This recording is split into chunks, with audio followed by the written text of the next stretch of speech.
Bonjour et bienvenue dans ce point bourse du 8 août 2022. Je rappelle que les informations et analyses données sur cette chaîne sont données à titre indicatif et ne peuvent pas être considérées comme un conseil en investissement. L'investissement en bourse est risqué, vous êtes responsable de tous les investissements que vous faites. On attaque avec le CAC 40 aujourd'hui. Le CAC qui continue à buter sur sa zone autour des 6550 environ, avec une petite mèche haute, et puis il a fait un peu le même point haut que jeudi dernier, le 4 août. Et si on dézoome un peu, on voit que c'est une zone qui avait déjà été travaillée mois de mai, donc fin mai, début juin. Hop, on va zoomer ici sur les 6582, le 30 mai. On avait méché juste au-dessus le 6 juin, et c'est une zone qui avait été bien travaillée, qui avait marqué un plus haut avant de retomber bien plus bas. Et là, on refait pareil, hein, on revient tester un peu cette zone et on n'arrive vraiment pas à la dépasser. C'est une zone qui est juste en dessous de la moyenne à 200 et qui va être compliquée certainement à passer, hein. Alors on peut toujours aller la casser dans une séquence un peu euphorique sur tous les marchés, mais c'est vraiment quelque chose qui risque d'être plus compliqué que ça à passer. Donc probablement un retour vers le bas ces prochaines semaines. On va regarder sur les marchés étrangers, c'est un peu pareil. Le dos il prend 0,05 aujourd'hui à la mi-séance, il est sur les 32 900. Lui il est juste en dessous de sa petite résistance ici à 33 270. Pareil, qui avait été travaillé au mois de mai-juin. Ici, on voit ça a été travaillé et puis ça avait fini par casser vers le bas. Donc là, on est juste en dessous. Le Nasdaq, c'est la même chose. Alors lui, c'est pas vraiment un support fixe, c'est plutôt un support oblique, hein, sur le Nasdaq. On voit sur les plus hauts du début de l'année, en janvier et en mars. Et là, on réattaque un peu cette zone, là, cette oblique qu'on a méché aujourd'hui un peu au-dessus. Mais c'est pareil, c'est quelque chose qui va être probablement très compliqué à passer. Donc il faut s'attendre probablement à aller plus vers le bas. On va regarder quelques actions qui ont été bien intéressantes. Alors on va commencer avec Marie Brizard, plus 44%. J'en avais parlé, c'était vendredi dernier, hein, suite à cette belle explosion. Marie Brizard, c'était la bonne pioche, hein, pour se placer à l'ouverture sur les 2,10 parce qu'après on a explosé. On a pris jusqu'à plus de 50% à un moment. Et on finit la séance à plus 44%. Alors on dézoome, c'est exceptionnel, hein, pour l'instant ce qui est fait, parce que on a le Covid qui est ici, hein, le creux Covid où on va chercher bien plus bas, et on est déjà monté largement au-dessus de l'avant Covid, avec des volumes stratosphériques, plus de 700 000. Donc on peut espérer quelque chose de monumental aussi sur cette action. On va surveiller, hein, mais quand on part comme ça assez haut, on peut avoir des belles séances avant que ça commence à se tasser et que ça puisse aussi repartir. Donc c'est pas quelque chose d'inenvisageable. On va regarder juste Vertical Aerospace, parce que c'était un peu la même chose. Vertical Aerospace, on voit ici un pic de volume énorme, on casse l'oblique, et puis qu'est-ce qui se passe les jours suivants? Le lendemain, c'est un peu. On reste au-dessus, mais c'est pas exceptionnel, hein, on prend quasiment rien, mais les jours suivants, on continue d'exploser tout et d'augmenter. Donc on pourra avoir un petit scénario pareil sur Marie Brizard, pourquoi pas. Sinon,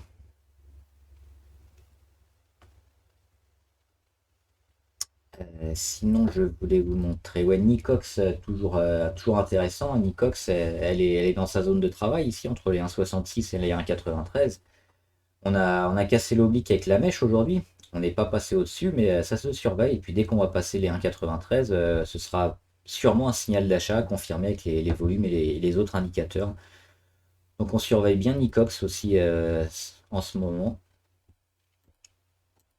Ubisoft, alors je ne sais pas si j'ai oublié de la faire, je crois, la dernière fois, Ubisoft. Rumeur de rachat, hein, de Tencent. Tencent qui est déjà au capital pour 5%, je crois, et qui voudrait racheter une part des 15% des frères Guillemot. Très intéressant, hein, parce qu'on parle d'une centaine d'euros par action, éventuellement. Donc quand l'action cote même pas 50 euros, ça permettrait de faire un gap assez énorme aussi. Donc là, on est dans cette zone-là. Pour l'instant, on rend pas grand-chose, hein. On a eu les rumeurs, c'était jeudi 4 août, donc ça a explosé. Le lendemain, on rend quasiment rien. On voit qu'on reste sur les plus hauts. On a méché quasiment à 51.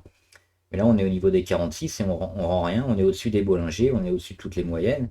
Les volumes continuent d'être intéressants, même si aujourd'hui on revient plutôt à la normale. C'est ce qui se passe régulièrement. Il n'y a pas de commentaires de la part d'Ubisoft ou des guillemots. C'est plutôt bon signe, hein, parce que ça veut dire que si ça vend, ça va exploser vers le haut. Donc peut-être une belle opportunité ici pour Ubisoft en espérant une rentrée au capital de Tencent, le géant chinois. Visiomed, je vous en ai parlé pendant un moment aussi, ici, hein, pendant tout le début de l'année. C'était une penny stock, mais qui était vachement intéressante parce qu'elle donnait des signes à la fois sur les volumes et sur les indicateurs qui nous faisaient penser qu'elle allait bien, bien marcher. Donc dans cette zone-là, belle zone d'accumulation à prendre, hein. Moi, je l'avais pris un peu plus tôt, j'ai pas rechargé parce que j'étais pas dessus. Mais là, ici, on a eu une deuxième alerte, pareil, sur les 0,18. Et puis là, confirmation, hein, ces dernières séances, c'est en train de partir. Donc sur Visiomed, l'objectif, il est là, les 0,33. 0,33, 0,34. Et puis on verra comment l'action se comporte. Si elle a un peu de mal, on pourra vendre. On aura fait une belle plus-value. Puis sinon, pourquoi pas aller plus haut. Parce que là, si on dézoome, Visiomed, c'est plutôt intéressant en termes de retournement, hein. Il a été bien travaillé avec des beaux volumes.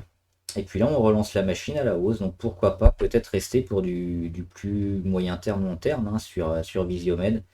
Ce sera à voir. On va regarder d'autres actions intéressantes de la watchlist. On a eu, alors oui, Auréa. Auréa, l'analyse était bonne, hein, ici sur la perte de volatilité, l'accumulation qui était en train de se passer sur le titre.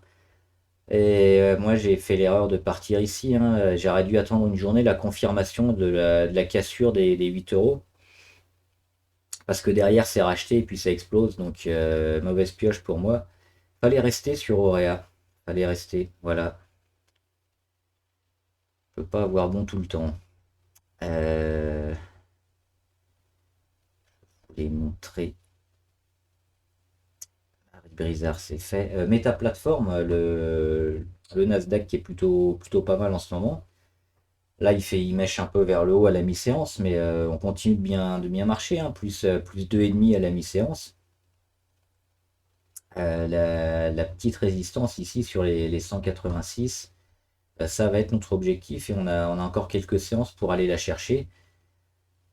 Sinon, on regarde la moyenne à 20, hein, sur les 167 environ, parce que la tendance est bien dégradée sur Facebook. Donc éventuellement partir, mais sinon on est toujours un beau support confirmé sur les 154. Donc ça va être ça va être les 167 à 186. C'est la bonne zone sur laquelle on pourra spéculer un peu si ça se passe bien. Et puis si on part vers en dessous des 167, compliqué si on est rentré récemment, donc plutôt quitter la position.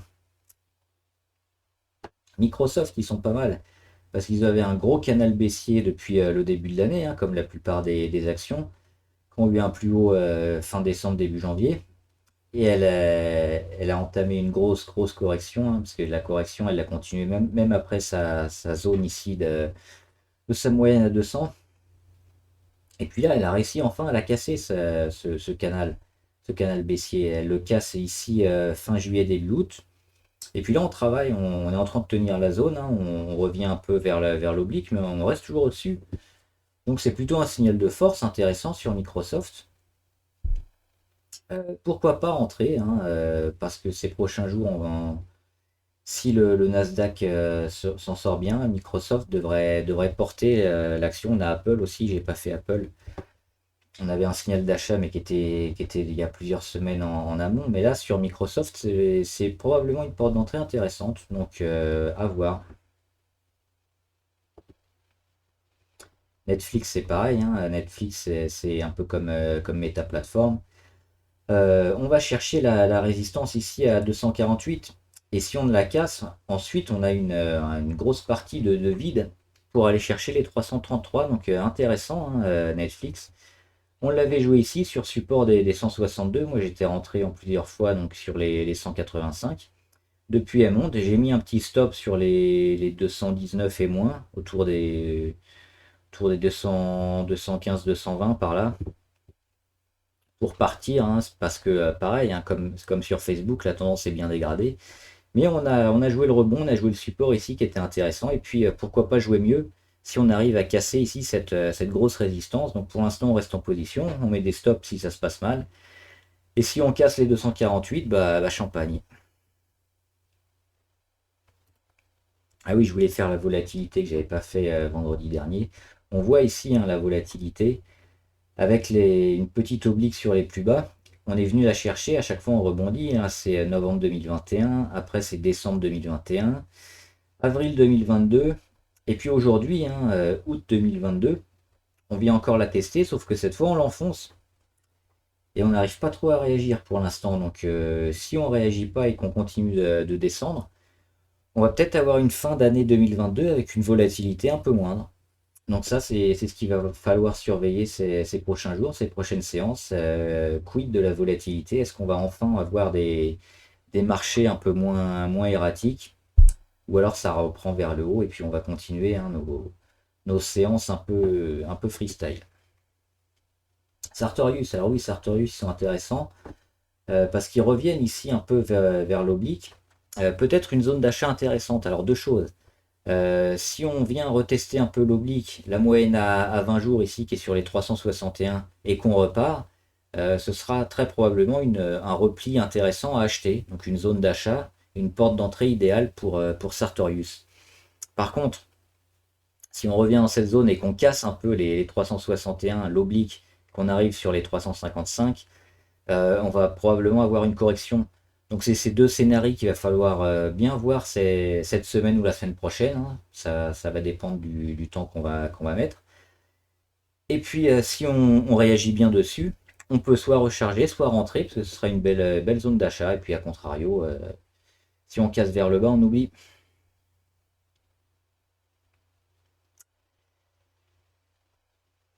Et voilà, donc j'ai fait toutes les actions qui étaient intéressantes aujourd'hui. J'espère que la vidéo vous a aidé. Si c'est le cas, n'hésitez pas à la liker, à la partager avec des amis.